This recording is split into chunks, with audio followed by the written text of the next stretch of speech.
Hello everyone and welcome back. This is Doc Padama and this time we will be having a research quiz which is 25 item related to research writing. So before we start, I would like to invite everyone to please subscribe to my YouTube channel at Doc Padama and try to see if you can get a perfect score in this quiz. So let's start. The instructions are the following. You have 10 seconds to answer the following research questions. The answer for each question will immediately be presented. Are you ready? Let's start with question number one. Make sure that you read fast so that you can cope up with the pacing of this particular research quiz. Question one. What is the meaning of the acronym SOP?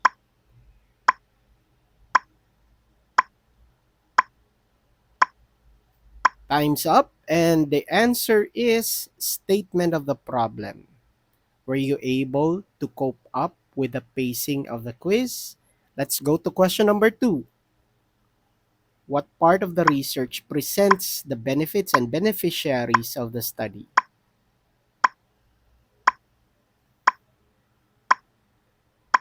Again, time's up, and the answer is significance of the study. Question number three.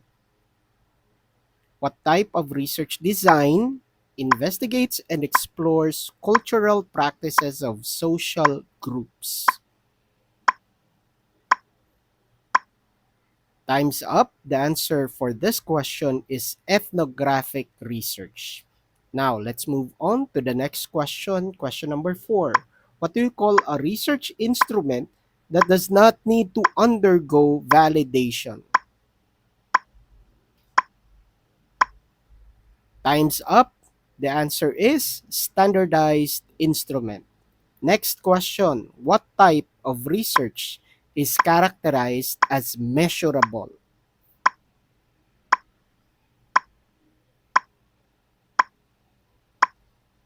Time's up. The answer is quantitative research. Question number six. True or false? A research starts with a problem or an issue. True or false? Time's up. The answer is true. Next question. 7. True or false? The selection of respondents from the population is called sampling. True or false? Time's up. The answer is true. Question number 8. True or false? The use of both quantitative and qualitative research is called mixed method. True or false?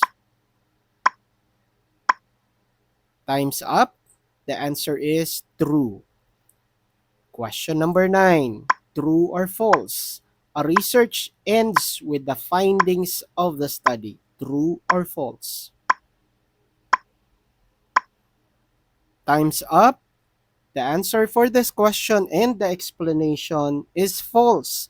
The explanation is a research ends with a solution and answers based from the findings of the study. So your research should end with solutions and answers which is based from the findings of the study, but it does not end with the findings of the study. Question number 10. True or false? Qualitative research uses statistical analysis. True or false? Time's up, and the answer for this question is false. The correct answer is quantitative research, not qualitative research. Next, question number 11.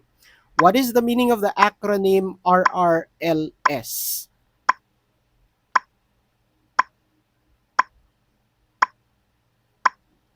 Time's up, and the answer is review of related literature and studies. Question number 12.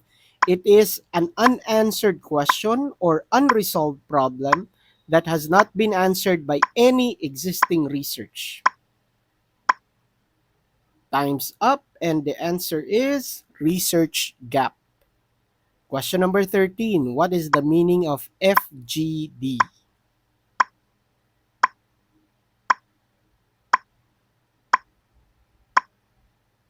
And time is up. The answer is focus group discussion. Question number 14. What research design compares variables and establishes their relationship?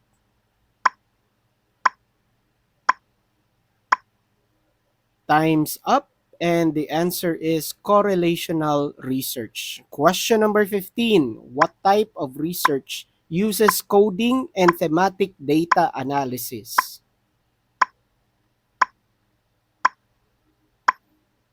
Time's up. And the answer is qualitative research. Next, question number 16. True or false, a researcher made instrument needs to undergo validation? True or false? Time's up, and the answer is true. Next, question number 17. True or false? FGD is a type of sampling method. True or false?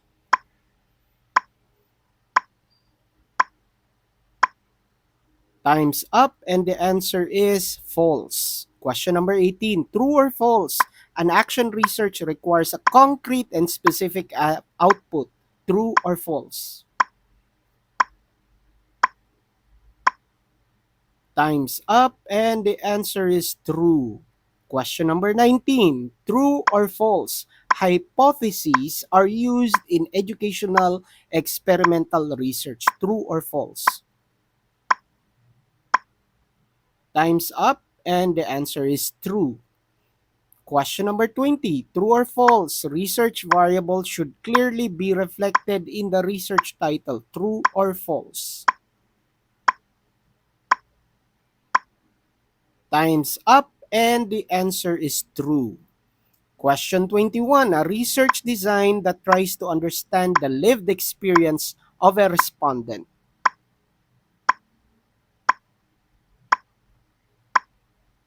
Time's up, and the answer is phenomenological research.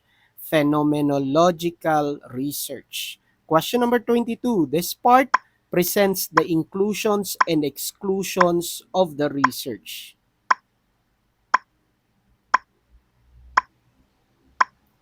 And time's up. The answer is scope and limitation of the study. Question 23. What is the meaning of IV and DV?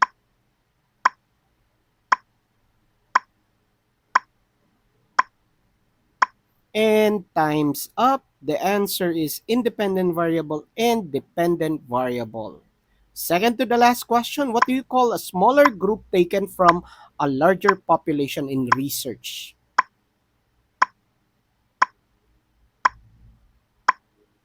And time's up. The answer is sample of the study. And our last question, what is the process of establishing the relationship between the research reference and the current study?